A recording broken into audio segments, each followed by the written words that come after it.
Assalamualaikum Ustaz. Waalaikumsalam warahmatullahi. Soalan saya ya.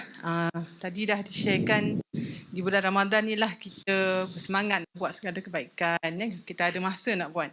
Tapi macam mana caranya kita nak teruskan segala kebaikan yang ada kita buat pada bulan Ramadan ni di bulan-bulan lain sepanjang tahun. Kalau tak boleh semua pun separuh pun jadilah. Sebab lepas haji Ramadan hilang semua sekali. Biasanya lah macam tu. Terima kasih Ustaz. Baik. Ya, bagus soalan. InsyaAllah satu soalan yang cukup menarik. Sebab memang dalam hidup kita Ustaz, memang kita nak kalau boleh maintain dari sudut amalan istiqamah kita. Qul amantu billah, dalam hadis Nabi SAW, Rasulullah bersabda, Qul amantu billah thumma istaqim. Katakanlah aku beriman dengan Allah Subhanahu wa taala dan kemudian istiqamahlah olehmu. Istiqamah ini satu perkara yang bukan mudah untuk kita lahirkan dalam hidup kita. Poin yang pertama, saya nak mengambil satu dalam hadis Nabi SAW yang diriwayatkan oleh Sayyidina Abdullah ibn Mas'ud radhiyallahu anhu, di mana Rasulullah mengatakan, la yastaqimu imanu 'abdin hatta yastaqima qalbuhu wa la yastaqimu qalbuhu hatta yastaqima lisanuhu.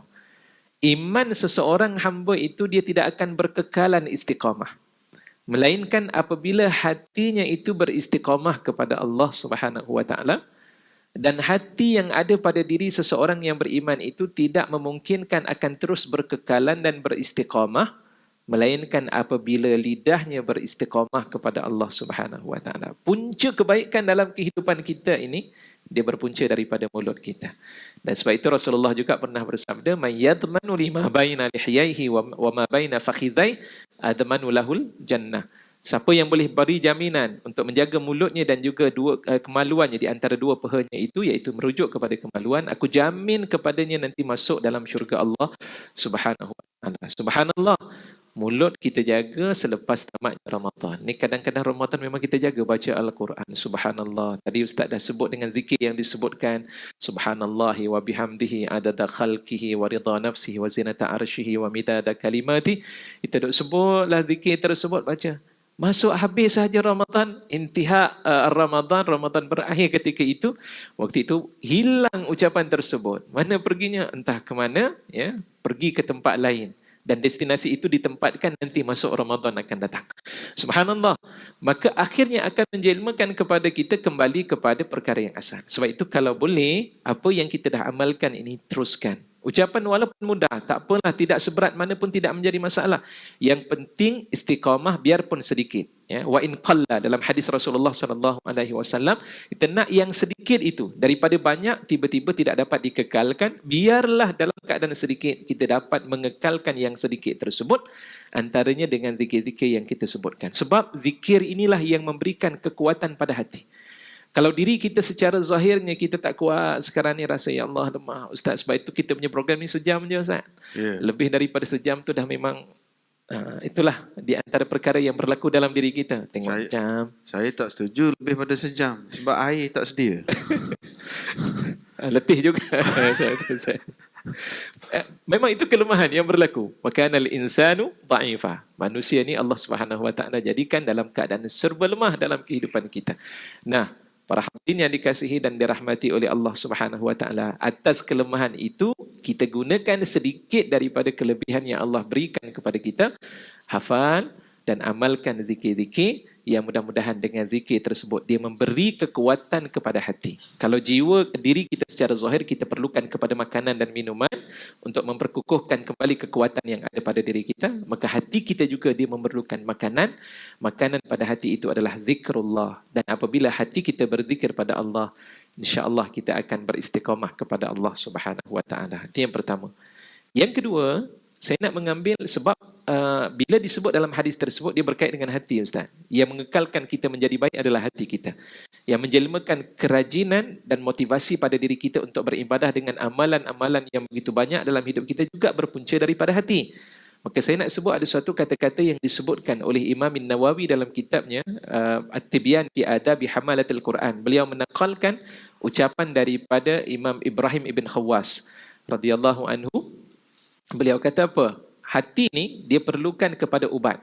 Dia perlukan kepada rawatan sebagaimana jiwa kita memerlukan, diri kita memerlukan rawatan di saat ketika sakit. Hati pun ada waktu dia sakit.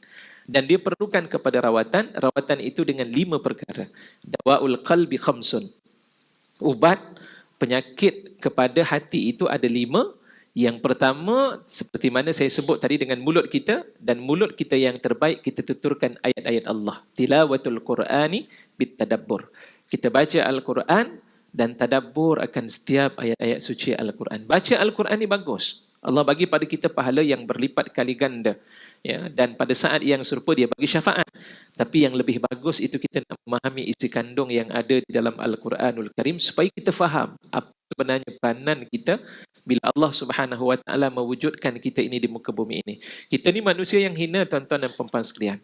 Surah pagi tadi kita baca contohnya, ya, di antaranya itulah surah Al-Insan. Ya, dalam ayat tersebut itu Allah menyebut pada ayat pertama sekali Allah kata, hal ata 'alal insani hinum minad dahri lam yakun syai'an madhkura.